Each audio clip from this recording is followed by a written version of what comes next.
প্রিয় ইউনিয়ন নেতৃবৃন্দ, আজকে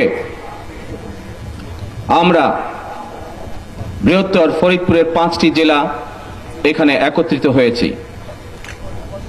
আপনারা দেখেছেন ঈদের পূর্বে আমাদের এই সাংগঠনিক কর্মসূচি সমগ্র দেশে শুরু হয়েছে এবং সংগঠনের বিশেষ করে তৃণমূল পর্যায়ের একজন নেতা হিসাবে অবশ্যই আপনি বুঝতে পারছেন, আপনারা সকলে বুঝতে পারছেন যে এই অনুষ্ঠানটি বা কার্যক্রমটি আমাদের দলের জন্য অতীব গুরুত্বপূর্ণ এবং এর অন্যতম প্রধান কারণ হচ্ছে যে আমরা চাই সঠিকভাবে সুন্দরভাবে এদেশের মানুষ যেভাবে আশা করে সেইভাবে দেশ পরিচালনা করার জন্য আমাদের সরকার সেটাই চায় এবং সে কারণেই আমরা মনে করি যে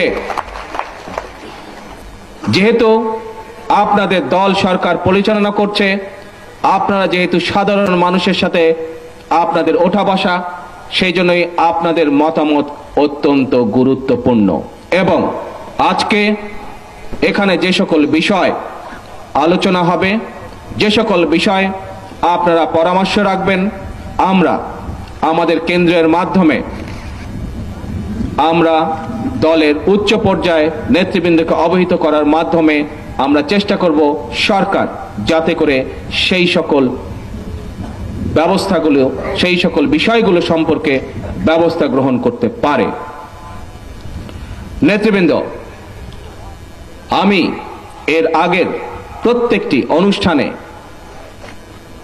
আমার ইউনিয়ন পর্যায়ের নেতৃবৃন্দকে এক একটি বিশেষণের সাথে তুলনা করেছি, যা আমি ব্যক্তিগতভাবে বিশ্বাস করি। আজকে আপনাদের সকলের সামনে আরেকটি বিষয় আমি তুলে ধরতে চাই সংক্ষেপে আমার এই স্বাগত বক্তব্যে। আমি ব্যক্তিগতভাবে বিশ্বাস করি যে সমগ্র বাংলাদেশে আমার ইউনিয়ন পর্যায়ের যে সকল নেতৃবৃন্দ আছেন তাদেরকে আমি মনে করি বহুদলীয় গণতন্ত্রের অতন্দ্র প্রহরী। কারণ এই ইউনিয়ন পর্যায়ের নেতৃবৃন্দদেরকে সাথে নিয়েই শহীদ রাষ্ট্রপতি জিয়াউর রহমান 1979 সালে বাংলাদেশে বহুদলীয় গণতন্ত্রের সূচনা করেন। সেজন্যই আমি মনে করি আমার ইউনিয়ন পর্যায়ের সকল নেতৃবৃন্দ হচ্ছেন বহুদলীয় গণতন্ত্রের অতন্দ্র প্রহরী।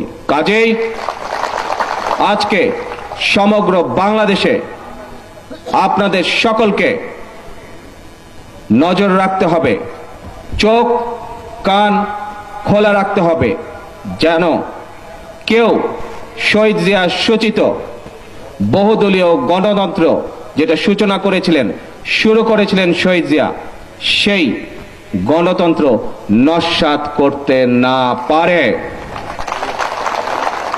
নেতৃবৃন্দ, আসুন এবার আমরা আলোচনার পর্ব শুরু করি।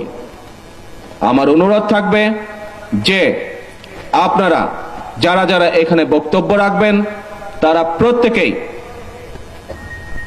আপনাদের এলাকার কথা, আপনাদের রাজনীতির কথা, দলের কথা এবং বিশেষ করে যে বিষয়টি আমি উল্লেখ করেছি অর্থাৎ গণতন্ত্র, সে বিষয়ে এখানে বক্তব্য রাখবেন।